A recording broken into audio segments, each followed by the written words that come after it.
வணக்க மக்களே, சற்று முன் வெளியான செய்தி ஒன்று வெளியாகியுள்ளது. 200 தொகுதிகளில் தோல்வியை தழுவுமா நைனா நாகேந்திரனின் பேச்சு. வாங்க வீடியோவை முழுமையாக காணலாம். அதாவது சென்னையில் தமிழக பாஜக மாநில தலைவரான நைனா நாகேந்திரன் அவர்கள் செய்தியாளர்களிடம் கூறியதாவது, தமிழகத்தில் தினந்தோறும் 4 படுகொலைகள் நிகழ்ந்து கொண்டு வருகிறதாம். இதற்கு தமிழகத்தின் சட்டம் ஒழுங்கு சரியில்லை என்பதுதான் காரணம் என்றும், இளைஞர்களிடையே போதைப்பொருள் பழக்கம் அதிகரித்து வருகிறது, அனைத்து இடங்களிலுமே சர்வசாதாரணமாக கஞ்சா புழங்கி வருகிறதாகவும் அவர் குற்றம் சாட்டியுள்ளாராம். தற்போது கூட சிங்கப்பூரிலிருந்து தமிழகத்தில் உள்ள விமான நிலையத்துக்கு சுமார் 7 கோடி மதிப்பிலான கஞ்சா கடத்தி வரப்பட்டதாம். அதனை விமான நிலைய அதிகாரிகள்லாம் பறிமுதலும் செய்துள்ளது என்று தகவலும் வெளியாகிறது என்று அவர் கூறியுள்ளாராம். அது மட்டுமின்றி சட்டம் ஒழுங்கை பேணி காப்பதில் தமிழக காவல்துறை எப்படி செயல்படுவதே இதிலிருந்தே தெரிகிறது.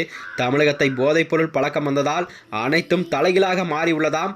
தமிழக அரசு உரிய நடவடிக்கை மேற்கொண்டால் மட்டுமே இந்த கஞ்சா பழக்கம் அதிக அளவில் நடைபெறுவதை தடுக்கலாம், குற்றத்தையும் தடுக்கலாம் என்று கூறியிருந்தார். தமிழகத்தில் திமுக ஆட்சிக்கு வந்ததும் 4.5 ஆண்டுகளில் ஆகும் நிலையில் கூட முதியோர்களின் வீடுகளுக்கு நேரடியாக சென்று ரேஷன் பொருட்களை வழங்கும், அதாவது தாய்மான திட்டத்தை தற்போது அறிவிப்பதற்கான காரணம் என என்று கூறியிருக்கிறார். அதாவது திமுக அரசு ஆட்சிக்கு வருவதற்கு முன்பு தமிழகத்தில் உள்ள அனைத்து மகளிர்களுக்குமே ரூபாய் 1000 மகளிர் உரிமைத்தொகை என வழங்கப்படும் என்று கூறிவிட்டு, ஆட்சிக்கு வந்த பின்னர் தகுதியுள்ள மகளிருக்கு மட்டுமே மகளிர் உரிமைத்தொகை வழங்கப்படும் என்று தெரிவித்தது. தற்போதும் 4.5 ஆண்டுகளில் ஆட்சி நடத்திவிட்டு சட்டமன்றத்தில் நெருங்கும் நேரத்தில் மகளிர் உரிமைத்தொகை வழங்கப்படுவது என்று அறிவிப்புக்கான காரணங்கள்லாம் என்னவென்றும் எனக்கு தெரியும் என்றும் அவர் கூறியுள்ளாராம். இதையெல்லாம் வைத்துதான் பார்க்கும் பொழுது திமுக கூட்டணி தோல்வி பயத்தில் உள்ளது. இதனால் வரும் சட்டமன்ற தேர்தலில் திமுக கூட்டணி கண்டிப்பாக 200 இடங்களில் நிச்சயம் தோல்வியை மட்டுமே தழுவும் என்று நைனா நாகேந்திரன் தெரிவித்திருந்தார். இதில் எந்த ஒரு சந்தேகமும் இல்லை. திமுக தனது தோல்வி பயத்திலே தேர்தல் நெருங்கும் நேரத்திலே அனைத்து திட்டங்களையும் அறிவித்து மக்களை கவரும் வகையில் இந்த திட்டங்களை எல்லாம் செயல்படுத்தி வருவதாகவும் தமிழக அரசு என்று குற்றம் சாட்டியுள்ளார்.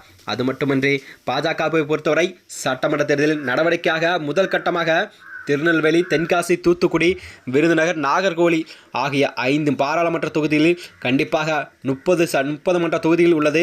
இதில் திருமங்கலம், திருப்பரங்குன்றம் ஆகிய 2 சட்டமன்ற தொகுதியை தவிர்த்து மற்ற 28 சட்டமன்ற தொகுதிகளில் வரும் ஆகஸ்ட் 17ஆம் தேதி பூத் கமிட்டி கூட்டம் நடைபெறும் என்பதை அவர் தெரிவித்திருந்தார். இந்த கூட்டத்தில் அதாவது தேர்தல் சமயத்தில் எந்த வகையில் பணியாற்ற வேண்டும் என்பதென உள்ளிட்ட அறிவுறுத்தலெல்லாம் வழங்கப்பட உள்ளதாக நைனா நாகேந்திரன் அவர்கள் தெரிவித்திருந்தார்.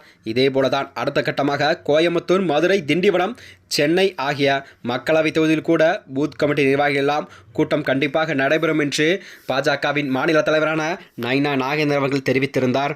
மேலும் அது மட்டுமின்றி அவர் கூறியதாவது, திமுக கூட்டணி வருகின்ற 2026 சட்டமன்ற தேர்தலில் கண்டிப்பாக 200 தொகுதிகளில் தோல்வியை மட்டும் கண்டிப்பாக தழுவும் என்று அவர் உறுதிபட கூறியிருந்தாராம். மேலும் இதுபோன்ற வீடியோக்களை தெரிந்து கொள்ள நமது சேனலை மறக்காமல் சப்ஸ்கிரைப் செய்து கொள்ளவும். நன்றி, வணக்கம்.